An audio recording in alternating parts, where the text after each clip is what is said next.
Heated Sky aims to correct the narrative that Betty Parsons was merely an art dealer who painted on the side. In fact, she was a trained artist whose diverse approach to abstraction offers a variety of aesthetics that resist categorization. Because the gallery is closed in order to help reduce the spread of COVID-19, Alexander Gray Associates and the Betty Parsons Foundation have jointly created this video in which I will bring you highlights of the show and discuss seminal works that complement its thesis. Betty Parsons opened her eponymous gallery in New York in 1946. And after the closure of Peggy Guggenheim's Art of This Century gallery in 1947, Parsons inherited Guggenheim's roster of artists, including Barnett Newman, Mark Rothko, Jackson Pollock, and Clifford Still. While her gallery's legacy is indeed closely tied to these leading figures, Parsons also showcased work by women, queer artists, and artists of color. Her diverse program reflected her liberal, inclusive values and her profound sense of community. Always present throughout her gallery career was Parsons' artistic practice. The objects in Heated Sky are from a body of work that Parsons created throughout the 1960s and 1970s. They include gouache on paper, oil on canvas, and acrylic on canvas. In these installation images is this exhibition's namesake, which is to the left of another signed work on paper. Both were made in 1976, and both play with the orientation of the sketchbook from which they came. Among the paintings on the second floor of the gallery is June 1971, a bright and joyous work that is one of several focal points for this show. There are a few works, however, that I would like to delve into in greater detail. Pasture from 1963 and Night Forms from 1960 are among the earliest works in this presentation. They feature biomorphic forms floating against a monochromatic background. Parsons' choice for each canvas's color stays true to their respective titles. In Pasture, Parsons thickly layers a rich green background that has both rhythm and dimension. Her blue forms, streaked with white, are refreshing notes that culminate in a solitary yet anchoring red presence. Parsons has played with the treatment and application of oil paint in the deep blue of Night Forms. By building thicker layers in some areas while keeping the medium thin in others, she creates both inky depth and translucent sheen.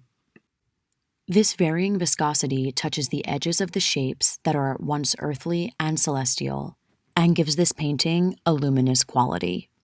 In Early Light, Parsons employs a similar mode of abstraction found in Pasture and Night Forms.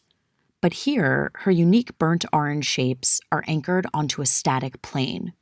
This flattening of space can be attributed to Parsons' further experimentation with medium. She created this work in 1965, 1 year after, according to art critic and curator Lawrence Alloway, she switched from painting with oil to using acrylic. Parsons' use of flattened planes continues in Winter Southold. Here, horizontal registers of varying earth tones are reminiscent of a landscape, one specifically from the area of Long Island in which Parsons decided to locate her studio. Architect Tony Smith completed its design and construction in 1960, giving Parsons a peaceful haven in nature that creatively informed her work. In addition to her studio, Parsons' cottage in Sheepscot, Maine provided her with another outlet to the natural world. In this canvas, entitled Maine, she mutes a vibrant red background with a deep burgundy and softly renders geometric forms that seem to have floated beyond the bounds of the picture frame itself. Rather than translating a topographical landscape, Parsons' abstraction plays with the effect of light and shadow in nature. When Parsons assigns time rather than place in her titles, her works transcend location. In Summer Fire and Early Morning, Parsons uses color and composition to tell their respective stories. In Summer Fire, flame-like forms emanate from a central focal point and swirl outwards. They almost seem to emit heat, as if standing in for the fire itself. The outlying green and blue seem to place this work in nature, while the geometric composition of Early Morning is more reminiscent of New York, the city in which Parsons was born and established her professional career. The contrasting and vibrant colors of this canvas also emit heat, but this time their source is the sun. While these works are not anchored to a specific place, they do capture the invisible presence, a phrase Parsons coined in 1977 to describe how she translated into art the essence of what she observed. While capturing the invisible presence was indeed a motivation for Parsons, so was developing her aesthetic choices. Two untitled works, made more than a decade apart, demonstrate her artistic progression. One from 1956 shows a less restrained, more experimental Parsons. In this highly abstract work, she includes numerous contrasting and accented colors, various geometric forms, and an element that one could interpret as figurative.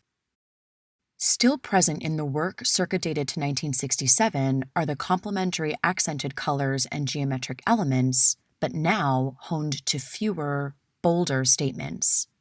A sketch of this work that I discovered in one of her numerous sketchbooks further elucidates the development of her artistic process. My final pairing in this presentation serves to demonstrate that Parsons' stylistic shifts were not linear and chronological, but were rather inherent to her unique nature. In Brick in the Sky and Fog, she employs her instinctual use of color to convey her interpretation of both place and time.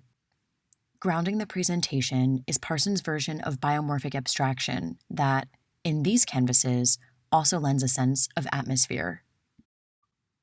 In 1976, Betty Parsons told a reporter that the secret of life is to become more conscious, everyone finding her or his own truth. Parsons asserts her own truth not only by capturing the invisible presence, but by employing various modes of abstraction to do so. This refusal to privilege one style over another should not come as a surprise from a woman who opened a Midtown gallery in 1946 and ran it with a legendary spirit for almost 4 decades. Just as Parsons forged her own professional path, so too did she create canvases that hold a unique position within the canon of mid-century American art.